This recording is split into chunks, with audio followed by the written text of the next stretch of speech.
Welcome back to the channel. It's been a while since I dropped a video. I got some ideas in mind, but I'm just gonna talk about wrestling because it's a new era and I enjoy wrestling. With that said, it is Women's History Month, so I did a video like this for Black History Month. Might as well do the same thing. My top 10 current female wrestlers in wrestling, not just the WWE and wrestling in general. I'll give my reasoning. It won't be surface level like, oh yeah, she's very attractive. For the most part, all wrestlers are attractive. They're very fit. They're very beautiful women. But I'm not going to favor a wrestler over someone else because they're attractive. I do think that is very surface level and doesn't give credit to a lot of the great wrestlers that exist out there, of course. So with that said, here's my top 10. Let's not run into it. My number 10 is Jordynne Grace. Now, Jordynne Grace has started to move me, especially since I followed her on Twitter. I follow a lot of wrestlers, not because I want to follow what they're doing on a day-to-day basis, but they're actually extremely entertaining to see on Twitter because they are in character having these conversations. For example, when Liv Morgan kept on saying, Bianca apologized to me, and Bianca was finally like, sorry, Liv, damn, like it's hilarious to see them. We got Kofi, of course. We got R-Truth, who was crashing out over the John Cena heel turn. So Jordynne Grace is very funny on Twitter, I'm gonna be honest. And I see her in NXT is great. She was great in TNA as the women's world champion there as well. She's a great in-ring competitor. She does have very good promo skills as well. She's kind of the full package and what you want with her athleticism and with her character and promo work. She's gonna be a dominant force. And honestly, following her Twitter gave her the edge. I was thinking of other people, of course, that was potentially gonna put here. But Jordynne Grace, she's moving me. We here for Jordynne Grace. Number 9, Stephanie Von Care. Now, Stephanie, I don't have a huge kind of timeline of what she was doing before WWE. I wasn't following. I just knew she was a very hype prospect. One thing is undeniable. I did say I'm not going to be surface level in terms of like, okay, they're attractive, but I'm just going to say this. Stephanie Von Care's Instagram stories are something else. I'm gonna just say that. With that said, she's arguably the best in-ring women's. No, she's arguably the best wrestler in the world right now. She is amazing. She is very versatile. She's very skilled. To see what she does in the ring is already captivating every single time she wrestles.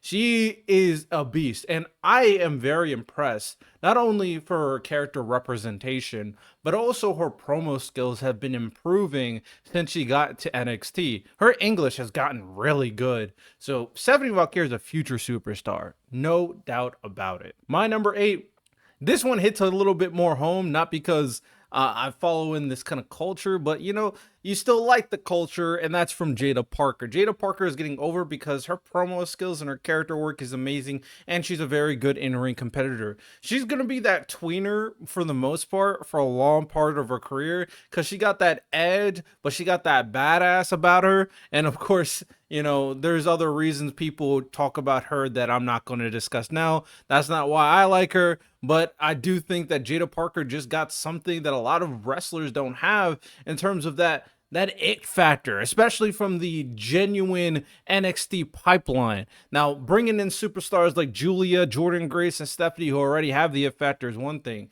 But Jada is natural. She's been coming up not by herself. She has a little faction, but she's been making her name for herself by herself. Jada Parker is great. She got that edge. I like Jada Parker. 6, Sol Ruca. Sol Ruca does not have the promo skills or character worker that Jada Parker does, but goddamn, is she entertaining in the ring. Her finisher is one of the best finishers in wrestling right now. Sol Ruca, I'm just wondering when it's time to start pushing her because people thought that she was going to be the inaugural NXT North American Championship for the women's, but she wasn't, surprisingly, and she lost to Kalani Jordan. Kalani Jordan's good, of course, but Sol Ruca, I think we all see the writing on the wall. She is the next iconic babyface for wrestling in general. Sol Ruca, I would be surprised if she ever turns heel because she got that optimistic, kind of like Hugger Bailey type vibe. We're here for it. Number 5, Chelsea Green, super entertaining. Oh, my bad. So I messed up. Not number 5, Chelsea Green. My number 5 is, or my number 6 is Harley Cameron. So I kind of skipped one. So it should be fun while I'm for the editing purposes.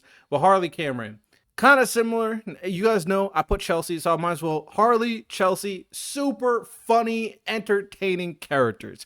I love my entertaining characters. I love my comedic characters. Chelsea Green with the Hervis, and you saw how the NXT crowd was reacting. They were pledging allegiance to Chelsea Green. Then Harley Cameron, super funny too, and she can spit bars. There are those people that have so much charisma that regardless if they're heel or face, that people are going to be attracted to their character. Though Harley and Chelsea are great. Number 4, Roxanne Perez. Roxanne Perez moved me in her NXT recent title reign. She is the Prodigy. I like that whole Prodigy gimmick. You know, it kind of hits home. And Roxanne is a demon in the ring. She legitimately has propelled this women's division on her back, put everybody on the table. And now we got Julia and Stephanie and Jordan coming in.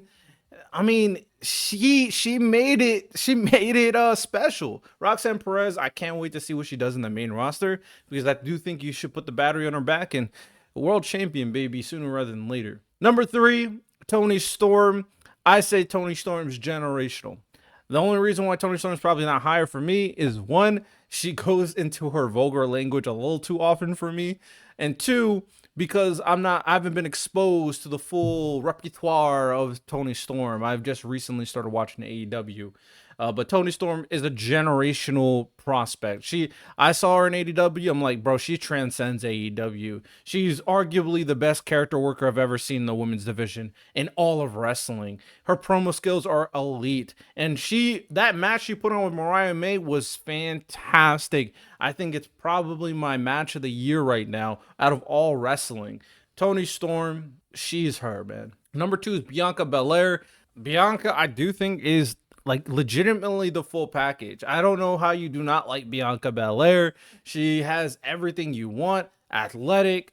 I say pound for pound, she might be the strongest women's wrestler right now, I'll be honest. While also being able to do a 450 splash, it's actually insane. She is charisma. She's entertaining. She's likable. Bianca, she got it all, man.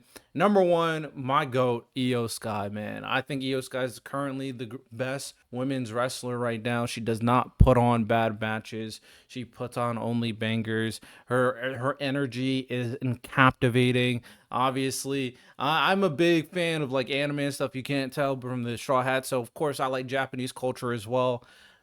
Io Sky is her, man. She's the queen of the sky. So with that said, those are my top 10 female wrestlers right now. Let me know your thoughts. Like and subscribe. You have a good one. Take care and peace.